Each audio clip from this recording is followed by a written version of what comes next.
This week on the Grassroots podcast. By the time I get home, he's got 4 goals, and they still lose the game. Yeah, it was the most Leafs thing I've ever seen. Absolutely, it was. Where's Crosby at, and where are these young guys at? And are they starting to overtake him? I'm probably one of the least. I never really liked Quick that much. Yeah, like I think he gets a lot of hype for like making giant saves, but he's always out of position a lot of the time.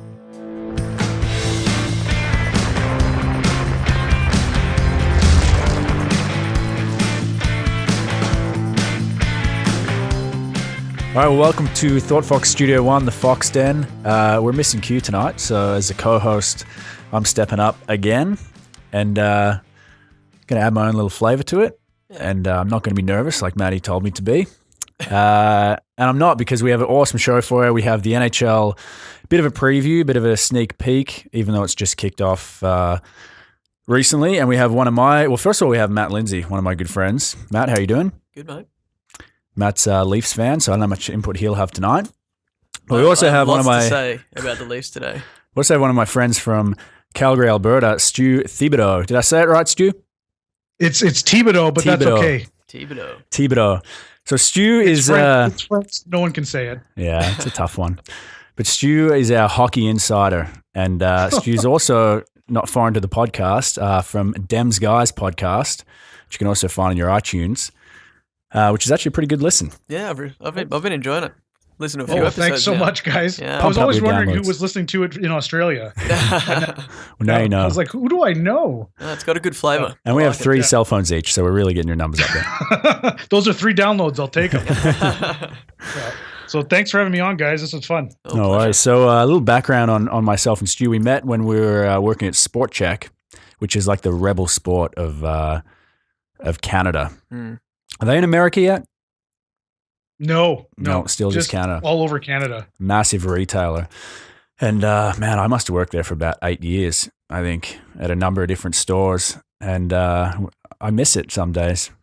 It was a blast. Is this purely sporting goods, or is it like a Walmart type thing? No, it's sporting goods, but kind of lifestyle, right, Stu? Like clothing, footwear. Yeah, basically there's a footwear department. There's like athletic clothing, winter clothing, and like all the equipments, which they call hard goods. So all the sporting equipment, basically. Wow. Yeah, so anything you want to be active is basically what they sell. One-stop shop. I like it. It's almost like a university, though, for customer service, because I think everyone at some stage has worked at Sport Check, whether it's for a week or a year. Totally. It's like if you grew up playing sports, that was like your first job. Yeah. Was to go to Sport Check. Because you're like, I know about hockey. And when me and Stu started, we worked off a commission. So you could make, I think it was what, 3%. If you're part-time, you're making 3% of your sales. And if you're part-time, you're making 5% of your sales. Full-time, you were making 7% of your sales, or minimum wage, whichever was greater. Wow. How did that work out for you? Well, they didn't like it when you're a minimum wage. That was you didn't get many shifts. No, but if you got to work those 2 weeks around Christmas, you were pulling in big checks. It was good. Like I was when we worked in the same big mall in Calgary together. I was working in footwear. And I basically just stopped working Fridays. I was working Monday to Thursday because I didn't need to work that extra day. So I just decided I didn't want to. Wow. Yeah. I wish. So I told our manager, I was like, yeah, I'm good. He's like, yeah, you're making enough money. We can't afford to have you work another day. So I was like, okay. So I was like 21 and just went out all the time on Thursday nights. Oh, man. Well, think of it. We sold stuff. Like you could get a ski setup, like just the skis, bindings, boots, and people were spending like $1,500 to $2,000. So there's like $70 to $140 just in that one sale. Wow. And and like weekends, it's just nonstop. Like you got a lineup for people who want to buy skis. It paid well. I was the king of outfitting everyone in full hockey gear. Like they'd come in, they're like, I'm starting hockey. Yeah. I don't have anything to wear. I'm like, okay, well, we'll start with skates and go from there. Yeah. Like it was just outrageous that these people are just dropping so much money. Oh yeah. On like, I wouldn't like sell them ridiculous things, but there's, everything's at least like $60 for equipment. Yeah, exactly. So then you had your snakes too, though. I remember at when we were working at Chinook, we had some guys in hard goods that would just do nothing.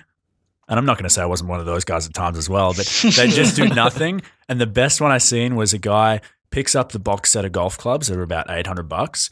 He must have known what he was coming in for. He just picks up the box set and starts walking to the counter.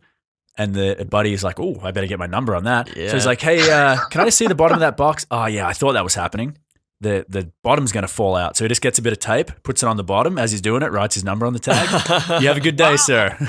Wow. I love that. All my years of hard goods, I never thought of doing that. Oh, there was lots of shady That's a ways. good I trick. just made friends with the cashiers, so they just put my number on it, assuming I was helping everybody. Oh, yeah. That's a good That's one. what you have to do. Befriend the lady cashiers. Yeah. Yeah. That was the strategy. Yeah, you need help carrying those bags up to your till? I got that. Oh, they Yeah. footwear returns? I'll put those back. Yeah, and they're like, all right, there's your number, everything. Actually, another one from the same store, Chinook, because a lot of young people working there, like a lot of 15 to 18-year-olds, like still in school, part-time job in the evenings. They would make a sale. So to get the commission, you had to put your number right by the barcode. So when the cashier's scanning it in, she puts back then there were 5-digit numbers into the computer. You get registered for the sale. Or you could call up the cashier and say, hey, I sold that. So anyway, I remember this young guy, Josh, kind of an awkward dude, selling. It was just like a fitness ball. So it was like a $15 fitness ball. So he goes through the sale and she's like, hey, well, thank you. And she was like a middle-aged lady. And he say, hey, I'm sorry, but do you mind if I just put my number on that? Oh, And she doesn't know about the commission thing, right? So she says, oh, I'm sorry, I have a boyfriend. And this poor kid just bright red. I probably would have said, well, thank you, and walked away and just ended the awkwardness there. But he was like, oh, no, sorry, I mean my sales number. So now she's like, oh, my bad. He wasn't actually hitting I on me. would have wrote both, Yeah. just in case. Wow. The best was what was good about working in footwear though is because you could write the number inside the box. So when you're back there getting the shoe for someone, you don't have any of that awkwardness of quickly get a number on there. It was the best. So what stops cashiers from just putting, like, do they have a number too? They have a number, they don't get commission. Okay. Those are the only ones that are on like hourly wage. Right, okay. Which I don't know why you'd want to be a cashier because back then it was like $9 or commission. Oh, jeez. So yeah, if you flirt with the cashiers a little, buy them coffee, take their returns, you're making pretty good money. But Sport Check, I'm sure you had no problem, David. I'm sure you had no problem. oh no, it was good. I was getting good sales. But Sport Check in their wisdom caught on to this little act, and no more commission. Commission's done for the bummer. boys. And then when I was managing at the time when they did this of the hard goods department, and my full timer, because of how the math behind how they switched, he ended up making more than me hourly. Yeah, because they took your wow. average sales of the last year or whatever, and that was your new salary. They quickly gave me a raise. Yeah, I can I was imagine. like, this doesn't make any sense. Oh man, Yeah. so many good Sport Check stories. We actually had Matt and myself. We work for NSA Hockey, so that's a hockey academy here. But we went through about a year or maybe 2 years of owning a hockey store. So we had a pro shop, which was inside the rink. And just a small store, but we sold everything hockey, a bit of apparel, a bit of like BioSteel and stuff like that. But we were heaps eager when we got into it, and my Sport Check days were coming back. I'm like, I can do this. I can sell. I can add in I had Superfeet. zero retail experience. I was just on the coattails of this guy with his stories. I'm like, Matty, it's easy to just get Superfeet in They're there. relying on Ferrari. Yeah. And then a year and a half in, we're just like, oh. Now I remember why I left. It's Man, a grind. It really is a grind It if you have is. to sell that much stuff. Like if you just don't have to worry about that thing, but owning it, you'd have to worry about it. So Yeah. and the discounts too. Like it's such a small community ice hockey here, and Everyone wants a deal. you know everyone. So everyone who comes in is like, "Oh, what can you do for me?" And it's like, "Well, we need to make money." Yeah. Like we're whatever the supplying sticker, whatever the sticker says, that's what you're paying. But Yeah. Because David, I remember you used to say how expensive it was to get hockey equipment Yeah. over to Australia. Was it super expensive for you guys to bring it in? Well, we worked with Skaters Network, which is like they bring in all the Bauer stuff for Australia. So actually now their prices have gotten a lot better. That some things like high-end stuff is actually cheaper than in Canada. Really? Slightly, Yeah. And we get some things earlier by like a few weeks as well. But it's still expensive as far as the day-to-day stuff. So if you're buying a high-end stick, the prices are actually a little bit cheaper here. But as a store, we don't make much money on that. yeah, We would make Right, better money on the entry-level stuff, which was more expensive than buying it overseas. But the things that really suck for the people here is like tape. yeah, Like tape, one roll laces. of sock tape here, $5. Oh, really? Yeah, when we were selling in my time of Sport Check, 8 rolls of clear, 1 roll of white stick tape, 1 roll of black, so 10 rolls total, $11.99. Yeah. Wow. Yeah. It's so cheap. So like, I feel over there, like it sucks giving guys tape in the dressing room, but when guys forget tape, it's like, yeah, sure, it's $1, not even. Yeah. Whereas here, it's like, It hurts. no, like that's $5. Get your own tape. Yeah, Yeah, exactly. Goddamn tape. Yeah, it pays off to know people at head office still, because I needed new skates last year, and they had pro deals for all the new CCMs. Oh, yeah. So I got like because I was on the old Reebok 9Ks Yeah. Oh yeah. that first came out that's the ones I had.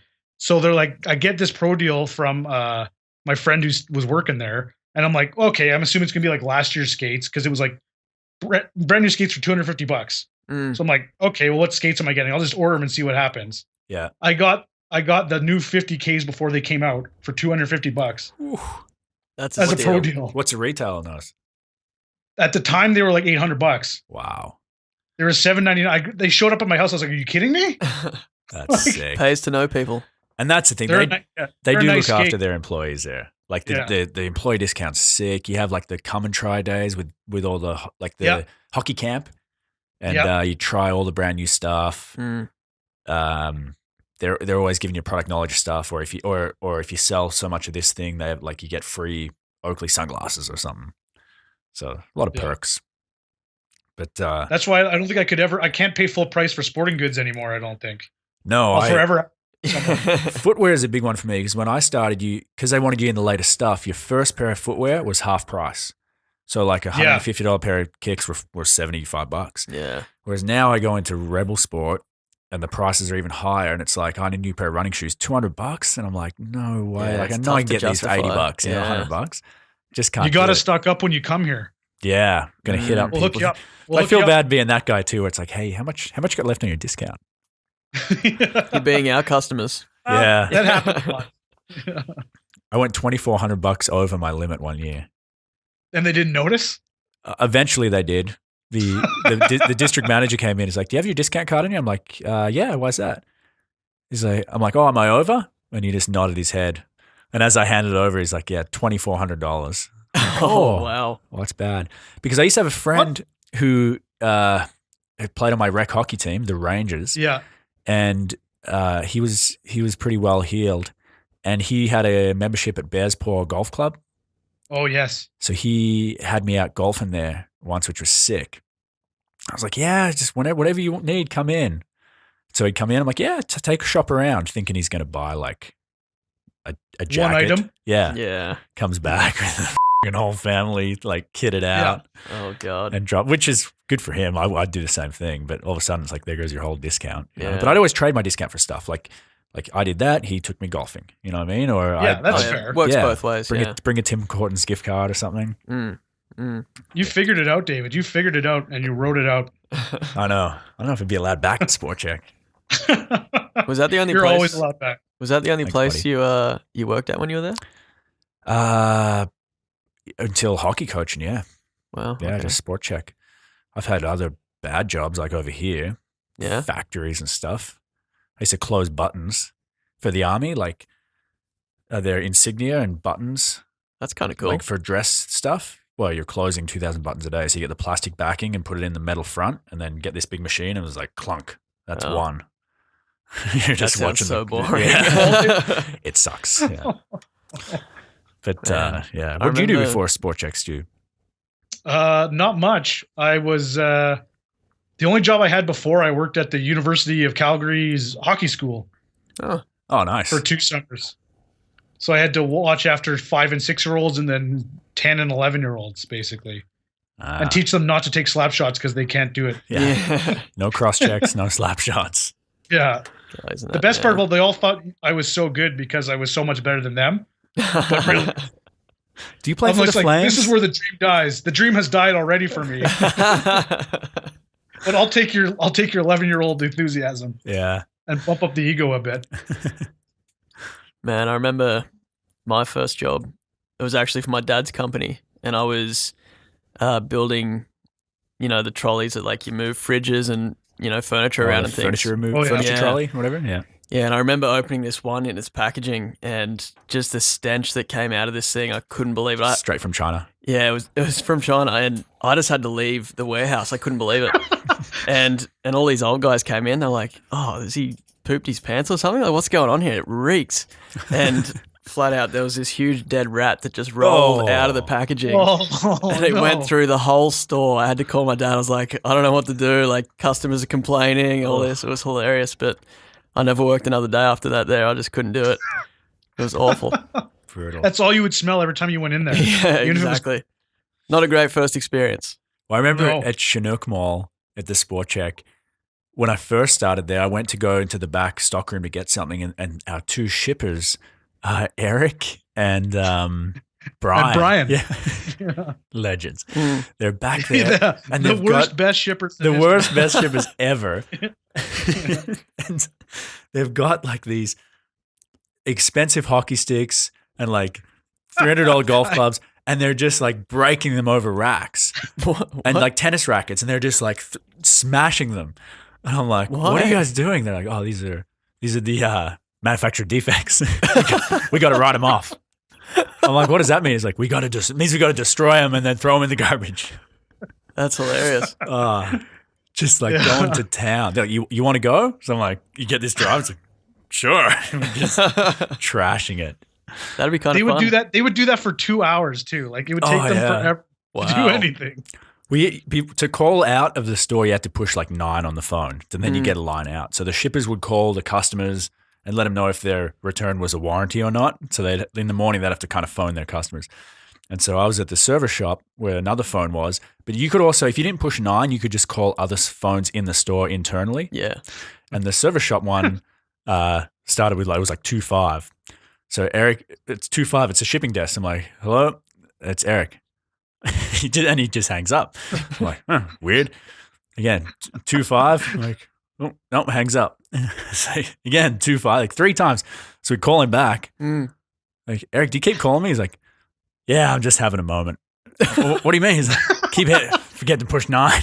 Like 3 back to back. It's like, oh, wow. It's not going to be an 8-hour moment. Yeah, Eric. slow day.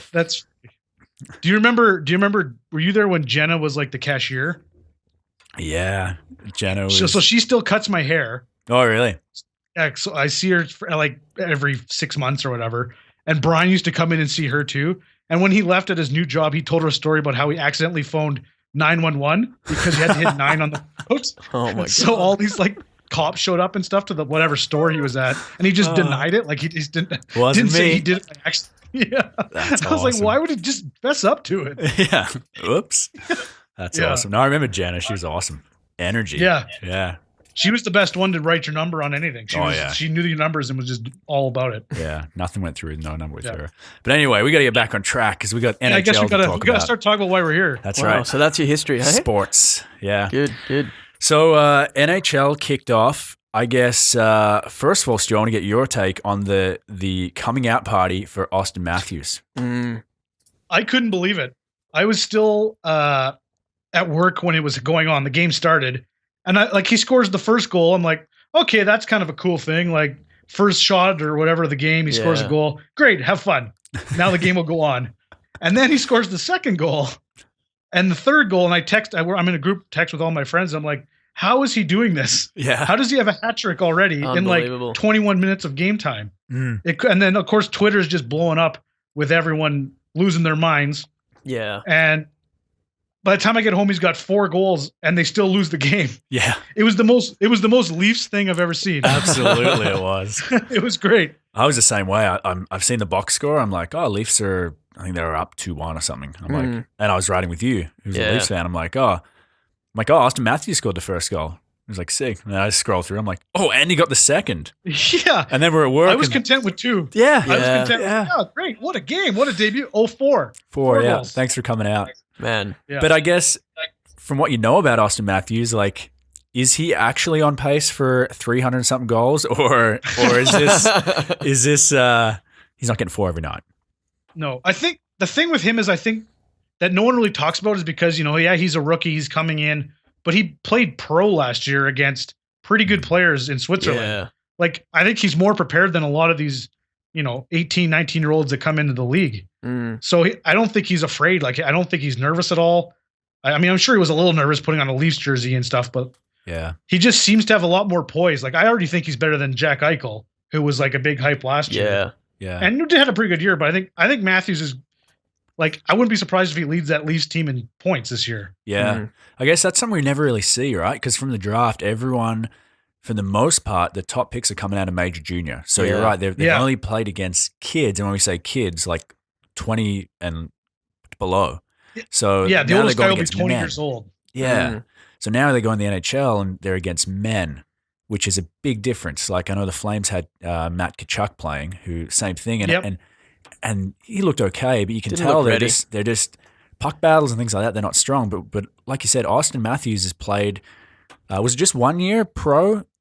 Yeah. He was playing the U.S. development team, I think, and then instead of going to major junior, because I think like Everett in the WHL, some team in the WHL had his rights, but instead he went to go play in Switzerland last year in Zurich, which is a pretty decent league. Yeah. The home of Matthew Lombardi, the former Flame stud. Oh wow. Yeah. The guy who did a lot but never accomplished anything. I think he leads the league in points over there like 3 years in a row. Wow. He was fast. He was that's what he did. Yeah. He skated fast. We've had a few guys like that. Oh yeah. Actually, Paul Byron was the last guy who skated fast but didn't accomplish much, who is now a very good Montreal Canadian. Yeah, until he got to Montreal and learned how to score on breakaways. Yeah. Who now looks like a handy player. You're kidding. Yeah. Yeah, no complaints there. Yeah. So Stew is a big Montreal fan. I was about to say it sounds like it. So you're not a Flames fan? I'm a Flames. Actually, if I'm honest, it's Montreal first, and then when I was growing up, I actually lived in Winnipeg before moving to Calgary. Okay. So the Jets were still there. So I have a soft spot for the Jets, and then probably the Flames. Okay. Yeah. So I basically go to one Flames game a year, and it's when they play Montreal. So I'm never really cheering for the Flames in the Saddle Dome, which is kind of funny. Which is kind of the way when all those big, like when Toronto rolls in, when Montreal rolls in, even now kind of Winnipeg, it's almost like their home game. Like Calgary has sick fans, but there's a lot of those other fans. It's half the rink. Like the Montreal game is basically like I buy my friends' season tickets for that game every year, and it's just like everyone does the same. Everyone just sells their tickets to Habs fans, and it's half the building. It's like me and a bunch of old French guys just loving it. Do you wear the full get up? Do you wear the jersey and everything? Oh yeah, I got to trade in my PK Subban jersey now though. Yeah, don't wear that one. How'd you feel? How'd you feel about that? Actually, I'm curious. I was very upset. Yeah. on our podcast when we kind of talked about it, I had to write down my thoughts so I didn't go on a 5-minute rant to my co-host Clayton. So it's hard to explain because like I've always kind of just grown up as a Montreal fan and I like the team. And if you play on the team, great. But I wasn't really like a individual fan. Yeah. Okay. And PK was basically the first guy I've actually was a personal fan of. But after like Patrick Waugh when I was like 8. Yeah. Yeah. So like I've never had someone traded where I was all like sad about it, which was a weird feeling. Yeah. And I'm just trying to tell myself, I'm like, Shea Weber's fine. Shea Weber's fine. Be okay with it. I think it'll be good. I'm still not okay with it. Yeah. Well, I think we know what Subban is. Well, we know what Subban is. He's awesome. And he's a game changer. He's an impact player and he's still young. But what are you expecting out of Shea Weber in that trade? Like, what's he going to be for Montreal? I'm expecting 2 years of quality and then a drop off after that. Like he looked. Were you able to see any of the World Cup in Australia? We watched a little bit. Yeah, here and there. More Team North America than Team Canada. But so Shea Weber's on that team as your shutdown defenseman. Yeah, and he looked super slow, and he's a big fan of dumping the puck off the glass. Yeah, which is what Montreal's coach really loves you to do. So I think he'll be fine. Okay. The one thing I think he'll help on is the power play. For as much as PK did, the amount of times he missed the net was probably 85% of the time he takes a shot. Yeah. So I think Weber will help on the power play. So, and I said to Clayton, as soon as he scores the first goal in the power play, I'll be okay with this trade. I'll move on sort of until PK lights it up in Nashville, which I think he's going to do. He's going to do. But I agree. I think Weber's got a bomb. Well, they both do. But I just remember Weber in the playoffs last year. There was one sequence where Oh, 1T, it was like blocked. Yeah. They cycle around, rotate again to him. 1T, I think it like missed the net. Cycles around again. Now no one's blocking it. Yeah. And 1T in the net. And it's just like third time lucky. You can just see the fear in the forwards. Yeah, no one's going yeah. No, they do not want to block that. I think the worst part for was like in that playoff like series, the lasting image of Shea Weber you have is in -4 in the last game against the Sharks. And he's like lying in the crease, not doing anything, trying to stop Joe Thornton. Yeah, so like that's what Montreal fans have on their mind is like this guy. Yeah. But we'll be okay. Yeah. We have our goalie back. We'll be okay. Yeah. Well, yeah. You're going to be A-okay with him. And now you've had me rant about Montreal already, and I feel like I shouldn't be ranting only about one team. That's all right. Get it off your chest. Especially when there's a Leaf fan on the other side, though. Yeah, That's well, right. he's got enough to be happy about today. Yeah. But no kidding. let's talk about the other big trade that we saw in the offseason, which we haven't seen the fruits of it yet because I haven't played, but Taylor Hall. Yeah. That was a weird one. I don't know if you guys listened to when me and Clayton kind of did the whole free agency trade thing, but we were basically making fun. I described it as on Twitter. It was nuts. I was making fun of the Oilers like to my friends as the next trade showed up was the PK one, which I was like, well, now I can't make fun of Oilers people because this is just as ridiculous. Yeah. Bit of karma. I mean, I don't know how you trade Taylor Hall for, Adam Larson.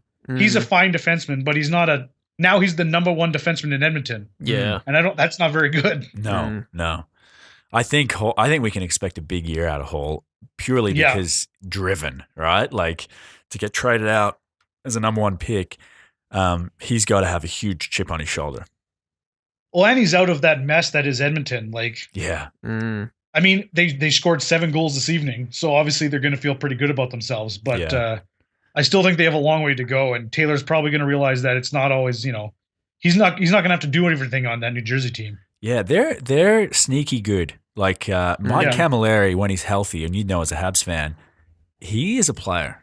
I'm a fan of his. He can put up crazy points. He can go on these great streaks, but it's just whether he can stay healthy, right? Yeah, and that's the thing with Taylor Hall too. I think he pretty much gets hurt every year. Yeah.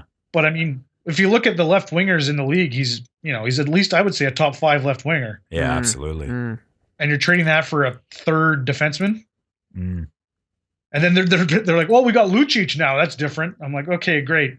Yeah, he's looking slow. He's slow. I know. He looks like he's past his prime already. Yeah. Talking about that with these guys, like it's such a fast game these days, and the fourth lines are flying as well. So there's no boat anchors out there, and you like Lucic. He's slow, but he's looking okay. But he's in year 1 of a 7-year deal. Yeah, it's going to look really bad in 5 years. Yeah. I mean, luckily he plays with McDavid. Yeah, I was about to say you can hide him a little bit. Yeah, McDavid can make me look fast out there probably, and I'm not in shape anymore. So I think that'll help him, but but McDavid is a big thing for them. I mean, Oilers fans are excited, and I think they should be. Yeah. Are we seeing the kind of passing of the torch? Like in my time in Canada, it was Crosby. And he still is a freak. Obviously, they won the cup last year. But where's Crosby at, and where are these young guys at? And are they starting to overtake him?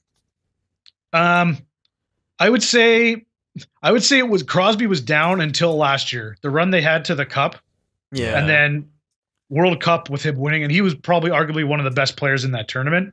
I think that the media is still all about Sidney Crosby. Like he can do no wrong. Yeah. But I think among fans, I think they're more excited about some of these younger guys. Just because, Crosby we know what Crosby's going to do. Yeah. But he's a treat. Like watching him in the World Cup when he's on his game is just unbelievable. Yeah.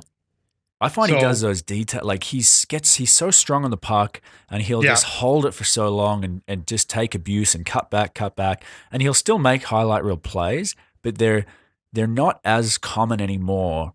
And I'm not taking away from anything what he does. Whereas McDavid and Gaudreau and guys like this, they just now they're doing stuff where it's like, I know me watching, I'm like, what did I see? Yeah. Like McDavid had a penalty shot goal today where it's the amount of stuff they can do at full speed is what throws me off. Yeah.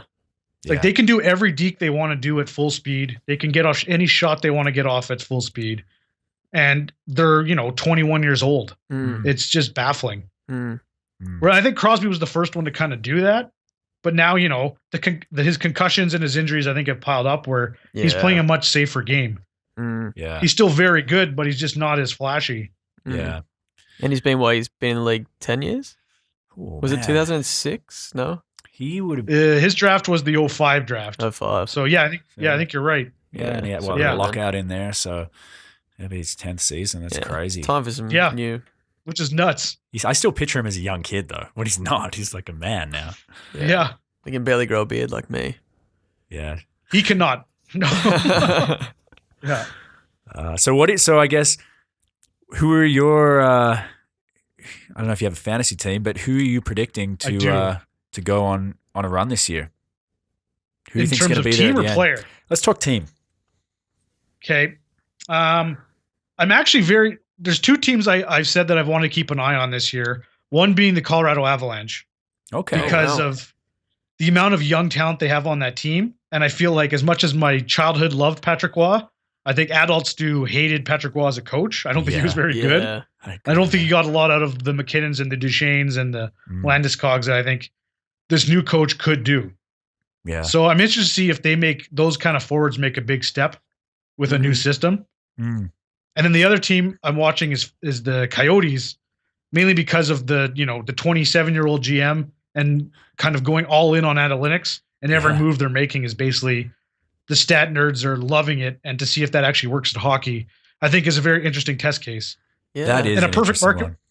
A perfect market where they could do it because they have, the fan base is so set in what it is. It's not like they're going to care either way. Yeah. So that's a good point. So I think those two teams, I'm very interested to see how they work out. 27-year-old GM, yeah, I know that's kind of old news now, but it still baffles me. Like when I was 27, I was still writing my number and stuff at Sport Check. I just went back to school when I was 27. Yeah. To try to get a real job. And it's not like he's a hockey player that kind of got hurt and has an insight to the game. It's pure numbers, right? Yeah, because he started his company and basically they ended up working for several teams, just basically tracking games, manually tracking games. So they would watch every game from start to finish and physically write all the numbers down. And now, he's become the GM of a team that's going to do that. Hopefully a little more, not as hard, but he's probably carrying a lot on his shoulders because if it's successful, he's the first one through the wall as far as now every team's going to go out and find these math guys. Yeah, exactly. And they're already out there, don't get me wrong. I'm pretty sure every team would have an analytics department. Yeah, but I feel like a lot of teams have them just because if they don't have them, they get made fun of. Yeah. But I don't know how many teams actually use it. Like, as a fan of my team, the Montreal Canadiens, they had one last year. They fired him. And then they basically still make all these weird, we're going to go get tough guy moves by Andrew Shaw and Shea Weber and kind of stuff, which if you were only analytic move, you're jumping at PK Subban. You don't hate him because of, personality problems that they think he has, or he's too exciting. He's too risky. Yeah. You take the good more so than the bad. Did you see that I was about to bring this up, Andrew Shaw fight where just after the hit he got suspended for? Did you know who he was fighting there? No. That's Australia's own Nathan Walker. Really? Yeah, the first ever Australian drafted into the NHL. From Sydney. I had no idea. Yeah. I played with him growing up. That's my claim to fame. That's awesome. Yeah. Matty pushed him to becoming in the NHL. Yeah, look, I don't tell everyone that. Andrew Shaw's a dummy, so if I had known that, I'd be cheering a lot harder for him, as Andrew Shaw's making the crowd cheer in a game when he's fighting some guy no one's ever heard of, except for you guys. Yeah. And he's tiny too. He's tiny. But so is Shaw, really. Shaw's not a big guy, right? No. Yeah, he's just I don't know. I don't know how I feel about that move. I don't know. I'm all in on the Radulov move. I love Radulov. Yeah, he's a skill player. Yeah. But everything else, I don't know. It all relies on Carey Price. Let's flip it a little bit. Who do you think is going to be battling for the first overall pick this year? The upside down standings in the NHL. I think the Canucks are going to be in the running for it. Because after you get through the Sedins and Eriksson as one line, the second line has Brandon Sutter on it, which is not great. Yeah. And Bo Horvat, which is also not great. That makes me so happy for you to say that. We got a buddy who is so adamant that they're going to do well this year, and he's got money on it and everything. And Oh, really? Yeah. So that makes me Like- very happy. I think they have good players. I just don't think there's enough of them, and I don't think they're good enough defensively to do it. Yeah, I don't see Like, it. and the Sedins are another year older. I think Louis Eriksson will put up 30 goals probably playing with them. He's looking But good. after that, like all those other guys last year, like all the young guys were like minus 30 and minus 40. So it's Wow. like, and their goaltending's not exactly great. Ryan Miller hasn't been good for 4 years. No, he hasn't. Yeah. How Yeah. long do you think the Sedins have got left in him? Well, I think they'll play out. I don't know how long they have left on the deal. I think a couple of years, but I think they're there till the end. Yeah. Because I don't think you can trade them because you got to trade them as a duo, Yeah. Yeah. and they're both like $7 million cap hits. So I don't really think Is that in their Anyone's contract really- that you got to move them together? Probably. is, probably not, but it's probably a thing. Yeah. Yeah. You just Because I'm sure assume. they have no trade, so they're not going to agree to one guy goes to San Jose and the other guy goes to Boston or something like that. Mm. Yeah. Crazy. So that's what's weird about the team is like you can't really give away these guys to like rebuild because they're not going anywhere. They're the whole team, Mm. and like I couldn't name you. I watch a lot of hockey, and I don't think I can name 3 defensemen on the Vancouver Canucks. Yeah. I don't think I could either, actually. Like Tanev, Edler, and then and Goodbranson. So I can name 3. Yeah. 3 better than me. I really like when Yeah. when they had Bieksa because he, man, talk about slow Yeah. guys. We just Bieksa. would beat up on Bieksa when the Flames would play them. Is he still playing? Yeah, he's in Anaheim. Oh wow, Yeah. serves him right. Yeah, so I think the Canucks are probably in the running. I would say the Leafs are probably still in the running. They're going to be better, but they still got a ways to go. Yeah, I agree. Yeah, I And agree with that. I'm always scared when they play Montreal though. They always seem to show up, so it's like random guys score. So I don't like it. Because we hate And Montreal. I think everyone else is pretty much in like a dogfight. Like I want to say the Jets are going to be good, but they're in like the toughest division ever. Yeah. So I still think they might not make the playoffs and might be drafted pretty high again next year because they have maybe the best farm system in the league. But when you're in your division with Chicago, Dallas, St. Louis, Nashville, where are you going to go? Yeah, it's tough. Yeah, it's so hard to make the playoffs there. So Yeah. and then everyone's all excited about the Flames, but I'm not sure what they're going to do. I think they could be in the running as well. If their goaltending falls apart again, Yeah. they're going to be in trouble. I was so disappointed with them last year after the year before, before the Yeah. playoff run. When you have the worst goaltending in the league, it's really going to come back to bite you. Absolutely. And their first game this year wasn't a great showing of goaltending, but wasn't the best start. no, but maybe a do-over for that one. But I think he'll be okay. Like they got a good tandem. They got Johnny signed. Oh, it's on paper, it's 100% better than what they had last year. So I just really don't know what they're doing with Grossman. we talked about this when I got to the hockey game with Clayton tonight. Oh. I was like, A, when did they get Grossman? I don't remember this. And B, why is he playing? Yeah. Well, he was a PTO guy, and he's one of those PTO guys where it's like, oh, that's nice, Yeah. Give He's him a few body. games. He's a body in camp. Yeah, and then it's like, oh, it's only like a day left in camp. He's still here. Okay, maybe just like be real nice to him, And then he signs a deal, and watching it, he looks slow in the preseason, which is saying something. Yeah. And then in their first game, He threw it up the middle. he was dash 2 right off the bat. Yeah. And I could have done those things playing defense. Yeah, literally. It's a put Kulak in there, puts him young. It's a young guys league, I'm all for old guys playing, but they don't need to play. They have to be able to keep up. They got to be able to keep up, and they don't feel like you got to put them out there Yeah, all he the had time. high minutes. He's playing high minutes. As someone who watched the last 2 years of Douglas Murray playing for Montreal, I fully understand. Well, the Flames had him on a PTO a couple of years ago as well. Yeah, they did. Yeah. Oh. They made the 2 strangest moves on that last day when you had to cut down the rosters when they signed him to a real contract, and then they signed Versteeg. Yeah. And tonight he's on the first line, and you're like, what? I know. He was on it. Yeah, he was struggling to get PTOs.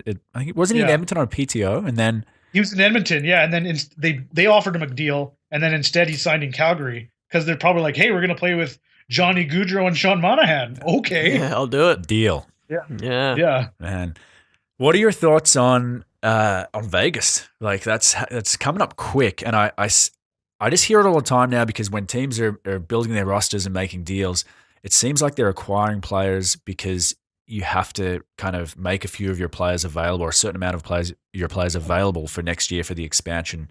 So it's almost like they protect themselves by signing these Grossmans, and you can take that guy when they come in the league next year. But how do you think? Do you think it's going to be a success?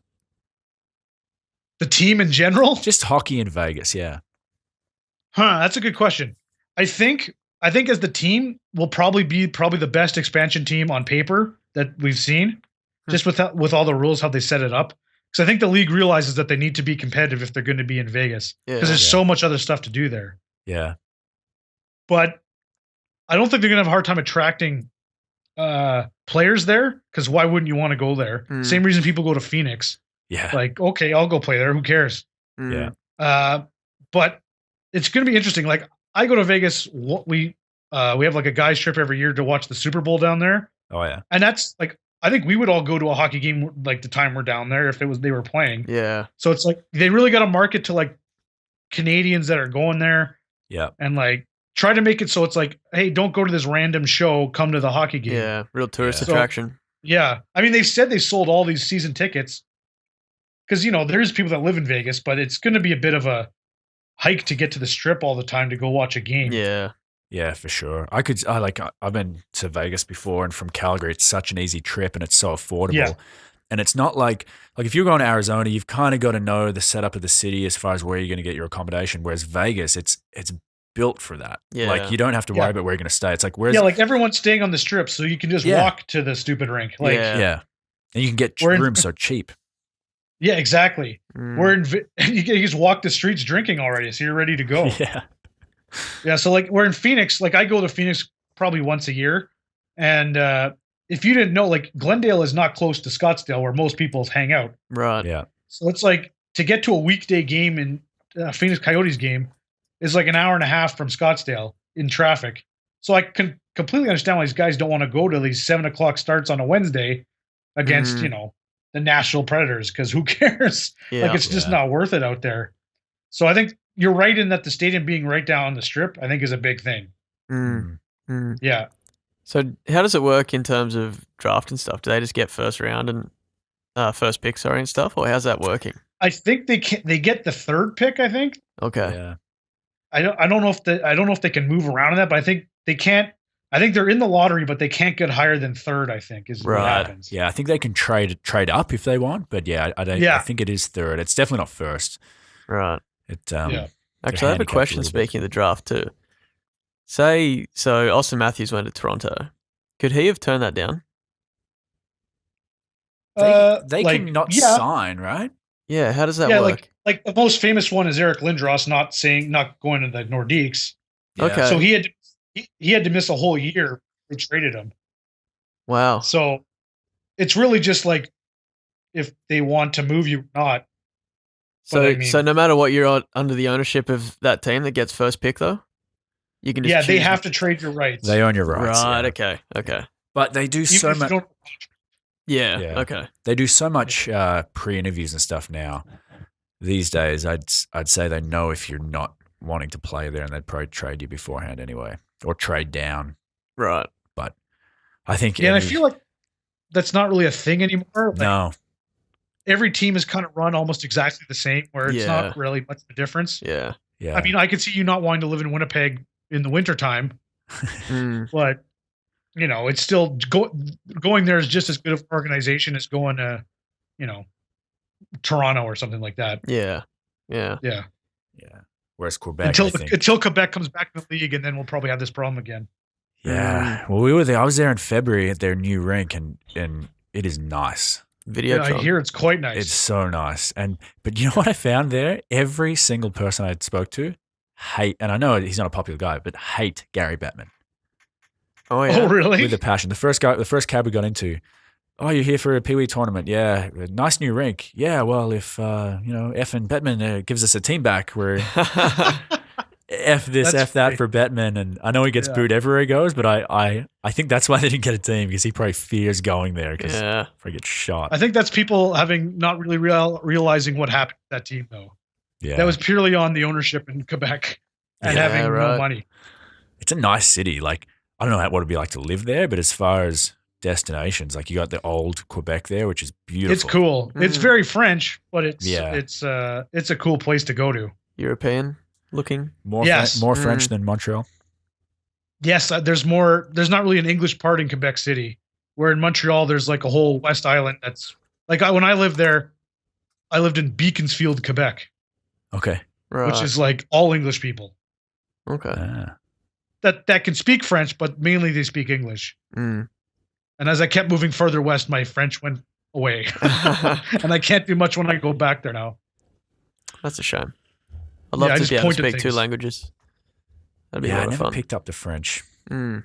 You hear a lot of it, but and everything's written in French, which helps. Mm. Help if you want to learn it, but I could never. do Yeah, it.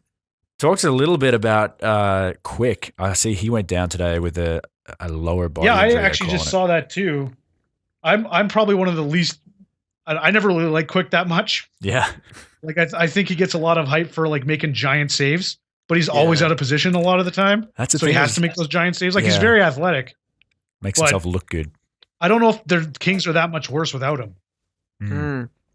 Like they got who's their backup now? Zatkov, Pittsburgh. Okay, they might be a so- little worse yeah. off, Yeah, yeah, but like they still have a very good team in front of them, and Daryl Sutter's the king of playing defense. So yeah, yeah. yeah. He is.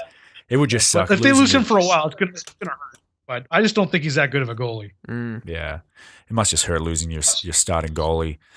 Well, you Montreal guys would have found felt yeah. that last year with Montreal, right? Like, how did you feel when he went down? That's true. If they might fall off a cliff like what my team did. That It was funny. The first incredible. month he went out, they still played. I thought they were still playing really well. They just couldn't score any goals. Yeah. And then after December, everything was wrong. Mm. So it's like we could have had any. I mean, they had terrible goaltending. If they had gotten any saves in the last years, they might have made the playoffs. But it makes a difference. There's a giant difference between a starting goalie and your backup goalie. Mm. So I'm probably a little too quick to write it to say the Kings will be okay. But Yeah, Yeah. And we saw another weird play on opening night with Chicago. I don't know if you saw this one, but Patrick Kane, they're trying to tie the game up late, pull their goalie, and he goes to pass back to the point, I think, and puts it in his own net. Oh, I think oh, it was. really? I didn't see that. I don't think it was Pat Kane. I think the D was trying to give it back to Kane. Like, you know how they love doing that breakout, like the break in now, how The they drop it pass, back. Yeah. And Kane just wasn't ready for it, and it went past him. And then Keith just had to kind of panic and get back, and he couldn't get there in time, so they put it in their own net. Huh. It was pretty That's embarrassing. all, and who got credit for the goal? Oh, I don't I don't know. know. Probably Actually. like centerman, whoever touched it in the face Yeah. off. Yeah, exactly. And that guy's on pace for 82. He'd be feeling good. That happened to us actually in the Australian League in that bad year, 2014. Yeah, our own We- business partner. Yeah, our other business partner, JFK, was wheeling behind the net. I was actually on the point. I'm certain he wasn't trying to pass to me. He was trying to center it, and it went past someone else and past my stick. And I was the guy like chasing it down, tracking back, and just thinking, Just knowing you're not going to I make ain't it. catching this Yeah. thing. And it was in the net. And I always remember on like one of the, it must have been on like the Rock'em Sock'em, like Don Cherry tapes, like in the 90s when they always that always seemed to happen when they'd pull a goalie on a delayed penalty. Yeah. yeah. So they could just chuck it around. And I always remember like old Tommy Soderstrom on the Philadelphia Flyers jumping off the bench and trying to run the puck down, even though that would have been totally illegal because they would have had like too many guys on the ice. And he had the big like bird cage goalie mask too. So I just always will stick in my mind him just like trying to just save it, even though it wouldn't have mattered. Wow. Yeah, there's my old Tommy Soderstrom reference. Didn't think I'd bring that one up. Threw it in there. Good. Tick that off. Yeah. Oh man. Well, we're catching a game when we're there. We're going to see Arizona in Calgary, and we're going to see Vancouver play Dallas, which yeah. I'm looking forward to because Dallas's lineup is strong with Jamie. Yeah, they were fun to Benn. watch. Yeah, Jamie Benn's unreal. I think they could get it together this year if their goaltending I was about to say, shows it was up. really their They're goaltending that another let him team down. with goaltending issues. Yeah. Yeah, But they were so good last year, and they just you can't stop them offensively. They have so many lines. Mm. Yeah. So if they get any kind of saves from either of those goalies, I think they should be right at the top again. yeah, Mm. yeah, for sure. The Penguins, obviously Crosby. Who knows where his health is going to be at? But can they repeat? I think they can. because they didn't lose anybody. I think if they can as long as they can get into the playoffs healthy, I think I wouldn't want to play them. Yeah. I mean, you don't know what, like, if hopefully Crosby isn't that hurt. Yeah. And he can come back and play. But really, as long as they get into the playoffs, I think they're a dangerous team no matter what. Yeah. And now, like, if Fleury comes back and is awesome, then they got, like, two pretty awesome goalies that you're not really too worried about that. Yeah. Yeah, for sure. And Phil Kessel. Did you see? yeah. Did you see Obama's shout out to him? No. No, I didn't. So they go to the White House, right? I guess American teams, you win the cup, you Yeah. go to the White House to do like a presentation. And he says, we're here today. Congratulations that Phil Kessel is a Stanley Cup champion. just shouts him out. I was shattered we lost him. I think it was a good thing for Toronto, but I loved watching Phil Kessel. Good thing for him. Oh, yeah. I think Toronto, I don't know. I'm not that involved in Toronto fans that much, but, like, I think the media was way too quick to write that guy off. Oh, yeah, definitely. Every time he played Montreal, he was the scariest guy in the ice, just busting down the wing and ripping shots. And it's like, what are we doing? Like, you couldn't let him shoot. Yeah. And they always wrote him off as just out of shape and blah. I'm like, he's the fastest guy in the ice. How is he out of shape? Yeah. You could just tell he wasn't happy. He looks chubby, but it doesn't matter. He does look chubby. He was unreal for Pittsburgh, though. I was so happy for him. Oh, and he got snubbed. Oh, yeah. That was the best part of them winning, I think, last year was him getting a cup. Yeah. And him being so happy about it. Yeah. And he got snubbed for the World Cup US team. Did he really? Yeah. They didn't pick him. Oh, wow. Yeah. Well, Probably they had to lose all the out. games anyways. Yeah. Yeah. I think Tortorella's getting that job again. Not that he lost the games for him, but he doesn't seem like the guy that guys love to play for. I can't see him lasting the whole year in Columbus. No. Because they're not going to be very good, and he's going to lose his mind. Yeah. I'm curious to see Were you Carlisle as well in Anaheim. Oh, that's a joke. Love that guy. I don't get that one either. That's another team I think could fall off a little bit just based on the coaching and based on Getzlaf and Perry getting a little older. Yeah. Well, they had a bad start last year. I don't think Getzlaf had a goal till like game 20 or something. No. So they did It was that amazing what they did that second half of the year last year. Yeah, which for sure. is entirely on Boudreaux, and then he gets fired anyways. Yeah. So, and then you bring in Randy Carlisle. Yeah. I hope Boudreaux has a good year. Where did he go? Actually, that's another team to keep an eye okay. on, just with how different Minnesota will look. Yeah. Because how defensively they've been forever. And now you have technically an offensive coach who might, maybe Granlund can actually do something for once, and Parise can stop looking old. So that's a team that could do some damage too. I was hoping the Flames were going to get Boudreaux. Yeah, so were me and Clayton on our podcast. We had talked about it, and then he got like a message on his phone, like an alert, during podcast that he had signed with Minnesota, and we're like, breaking news! Ignore the first 20 minutes of the podcast. You heard it here first. Yeah. I guess sticking with Calgary a little bit, like, does Bob Hartley get another NHL job, and if so, when? That's a tough one. I feel like he's a coach that is a little behind the times. Yeah. In a way that I also feel Michel Therrien is, but we're going to keep Michel Therrien for reasons I don't know. But like watching the Flames last year was tough because they had all these defensemen that could really move the puck, but they wouldn't let them skate out of the zone. They would make them do long stretch passes all over the place to try to get dump ins and beat them on dump ins. I just don't think the team was built for it, and he never adjusted. Yeah. So you had like the Brodies, the Giordanos, the Dougie Hamiltons, like handcuffed. Sure, they could jump into the rush, but you think you need them to carry the puck and open up the forwards. Like it was just, hey, Goudreau, tip the puck in. Why is Goudreau tipping any puck into any zone? Yeah, he needs like puck it on just his shouldn't stick. happen. Yeah, I agree. It's weird though. You have you guys winning the Coach of the Year award, which the name of that has slipped my mind.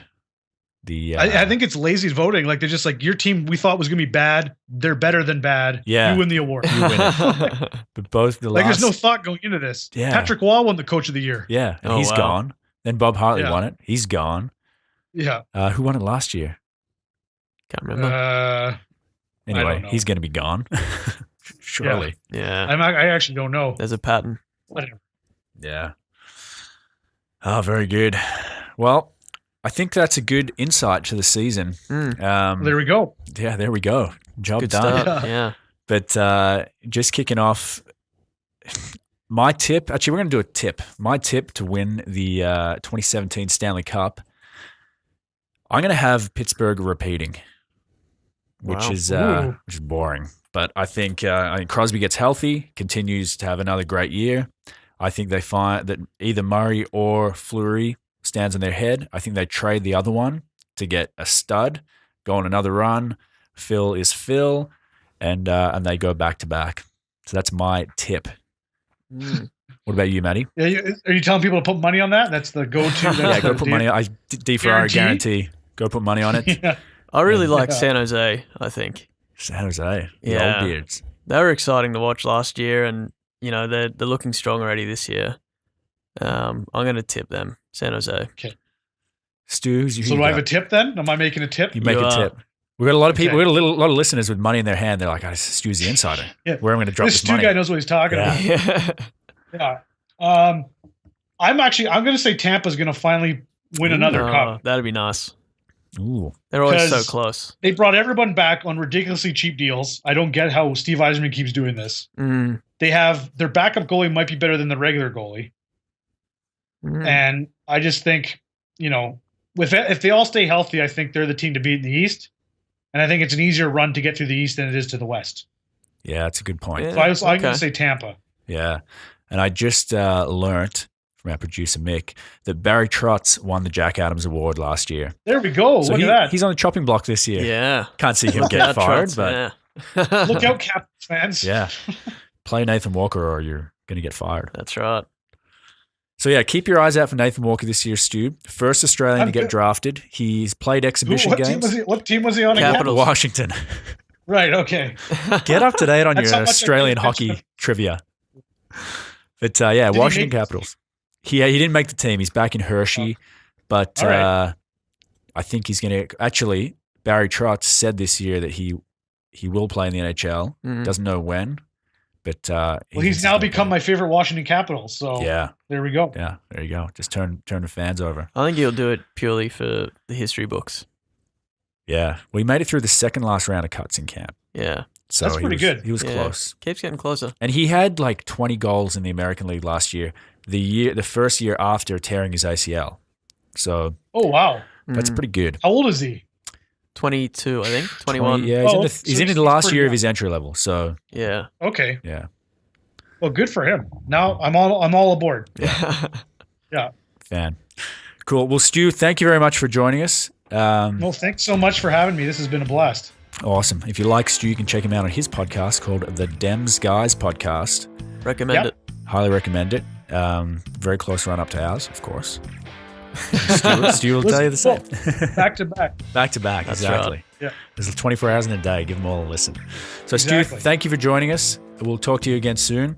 And for the listeners, you know where you catch us, Twinster, Twitter, Instagram, and Facebook, or just search for Grassroots on iTunes and YouTube. Hit subscribe. Our numbers get up. You get a good listen, and everyone wins. So until next time, thanks for tuning in, and we'll see you soon.